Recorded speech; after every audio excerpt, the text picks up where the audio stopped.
As a young man growing up in an active Catholic family on the island of Dominica, prayer and the church played an important part in my life.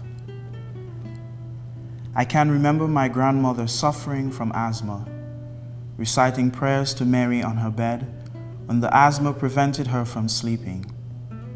As a result of her example, my earliest prayers and songs which I learned were mostly devoted to our Mother.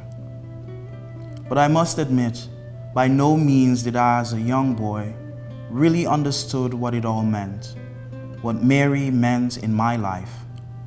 I could not understand why we honored Mary, and who could blame me? But what I did know at that time was I came from a loving family.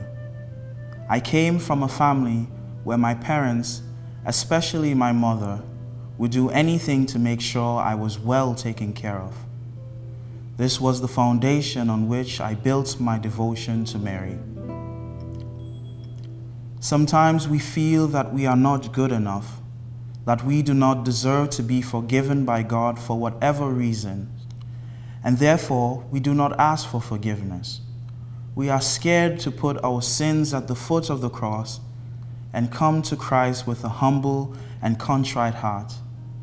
But Mary, a mother, our mother, understands our failures.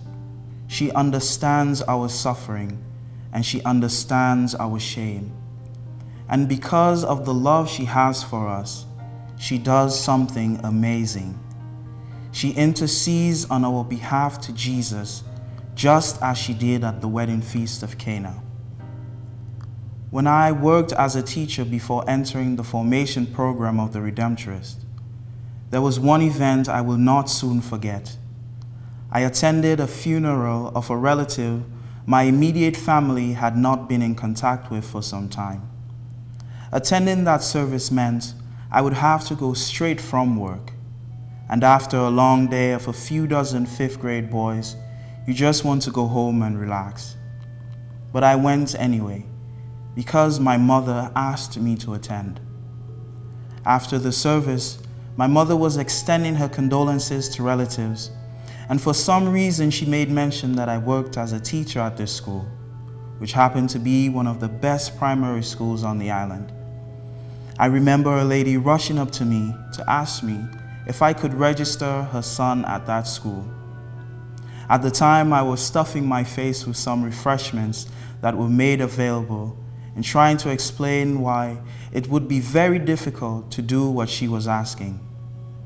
But I remember my mom looking at me and telling me to see what I could do. And this is what our mother does. Mary herself brings our problems to Jesus, problems that we could not handle on our own, and asks Him to help us. She asks Him to strengthen us.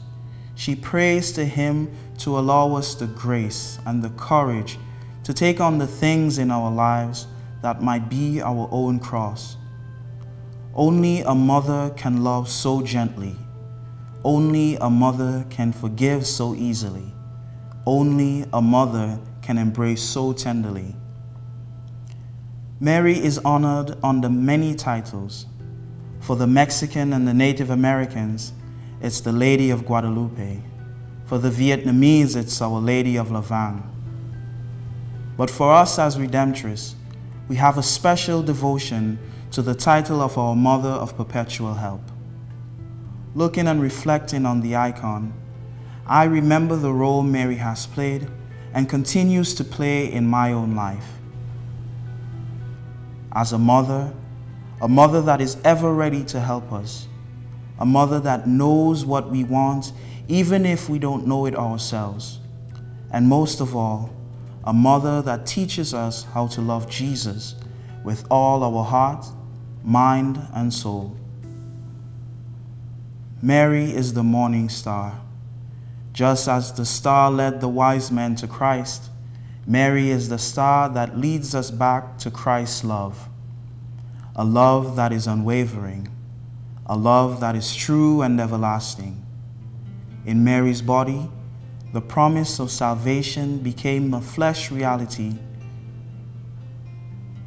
when the Son of God took on our human nature. When his human life ended on the cross, she was there as his first disciple. It was in those last moments that Jesus designated her to be the mother of the church. He said, "Behold your mother."